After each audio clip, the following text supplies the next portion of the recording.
Hello दोस्तों, मैं अपने यूट्यूब चैनल स्पिरिट स्पार्क्स पर आप सभी का हार्दिक स्वागत करता हूं। तो आज का विषय है सच्चा प्रेम, सच्चे प्रेम का स्वरूप। जब भक्ति की परमात्मा के प्रति इतनी गहरी भक्ति हो जाती है कि वह अपने आप को परमात्मा में खो देता है और परमात्मा के अतिरिक्त किसी अन्य की उसे सुधि नहीं रहती, तो उस भक्ति को अन्यन भक्ति कहते हैं। यह अन्यन भक्ति ही सच्चे प्रेम का लक्षण है। इस प्रकार की प्रेमावस्था में दैत्य भाव मिट जाता है। इस प्रकार का प्रेम नाम भक्ति द्वारा ही प्रकट होता है।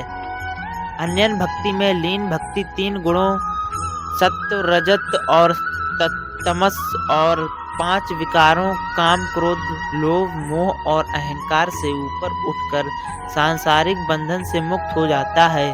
अन्य प्रकार के पूजा पाठ या बाहरी कर्मकांड हमें कर्म बंधन से मुक्त नहीं करते, बल्कि कर्मानुसार फल देकर कर्मों में उलझाए रखते हैं। एकमात्र परमात्मा ही 3 गुणों और 5 विकारों से परे है। अतः परमात्मा की भक्ति और प्रेम द्वारा ही हम इनके कठिन जाल से मुक्त हो सकते हैं। जब भक्ति या प्रेमी का अपनापन या अभिमान मिट जाता है, तभी अन्यन भक्ति या सच्चे प्रेम की अनुभूति होती है। अपनी मैं मेरी की भावना को अपने प्रियतर परमात्मा के चरणों में उत्सर्ग पर प्रेमी अपने प्रियतम के रंग में रंग जाता है और उनकी ही स्वरूप बन जाता है।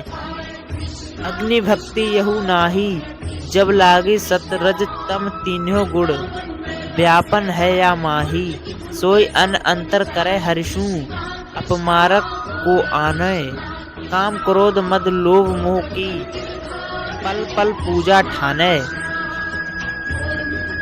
शक्ति स्नेह इष्ट अगिलावे, ये कुछ मिले आन अखर सो, सुत दारा सिर मिले, हरिजन हरि बिनु और न जाने, तजय आन तनु त्यागी, कह रविदास सोई जनु निर्मल, निज दिन निजु अनुरागी। इस बाड़ी का अर्थ है, हे संतों, जब तक इस जीव के अंदर सत्य, रजत और तत्सम इन तीनों गुणों का प्रभाव पड़ता है, उसकी भक्ति को अन्यन भक्ति नहीं कह सकते। ऐसी जीव अपने आप को परमात्मा से भिन्न मानकर अपने और परमात्मा के बीच भेद पैदा करता है और इस प्रकार कुर्माद में लग जाता है। ऐसा जीव पल पल काम, क्रोध, लोभ, मोह और अहंकार का सेवन करता है। अपनी शक्ति या सामर्थ्य दिखलाने के प्रलोभन में वह किसी इष्ट देवता को अंगीकार कर स्थान स्थान पर अपना खेल कौतुर दिखलाता है। इस प्रदर्शन के फलस्वरूप से जो अन्न आदि सीधा प्राप्त होता है, उसे वह अपने पुत्र और स्त्री को लाकर सौंपता है। पर परमात्मा का भक्त परमात्मा को छोड़ किसी अन्य देवी देवता को इष्ट नहीं मानता। उसे एकमात्र परमात्मा ही टेक होती है। अपनी इस टेक को छोड़ने के बदले अपने शरीर को त्यागने को तैयार रहता है। रविदास जी कहते हैं कि जो दिन रात इस प्रकार परमात्मा में लीन है, वही निर्मल भक्ति या प्रेमी है। हे भाई, भक्ति इस प्रकार से नहीं होती। परमात्मा के नाम के बिना जो कुछ भी किया जाता है, वह सब भ्रम मात्र है। स्वादिष्ट भोजन दान करने, पांडित्यपूर्ण ज्ञान की कथा वार्ता सुनाने और वन में गुफा खोद कर रहने से भक्ति नहीं होती। भक्ति कोई ऐसी हंसी ठिठोली नहीं है और ना यह आसानी से पास आने वाली है। कुल मर्यादा या लोक लाज छोड़ने से भी इसकी प्राप्ति नहीं होती।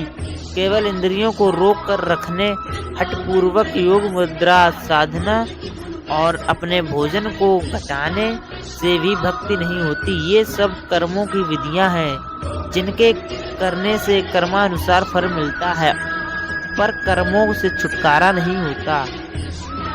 अपनी निद्रा पर नियंत्रण करने, घर बार को छोड़कर बैरागी बनने तथा अन्य सभी कर्म कांडों के करने से जिनकी वेदों में बड़ाई हो गई है, भक्ति नहीं होती। सिर मुंडाने वाला पहनकर दिखावा करने और सेवकों से अपने पैर धुलवाने से भी भक्ति नहीं होती। ऐसा विज्ञ पुरुषों का कथन है, जब तक तू अपने आप का बखान करता है, अर्थात अपने आप में आपा भाव यानी अहम भाव रख अपनी आत्मा प्रशंसा करता है, तब तक समझ ले कि भक्ति तेरे पास नहीं आई। ऐसी स्थिति में जो कुछ भी तू करता है उससे तेरे कर्म बढ़ते हैं। हे भाई, भक्ति का स्वभाव ही कुछ है। जब आपा भाव मिटता है तभी भक्ति प्राप्त होती है।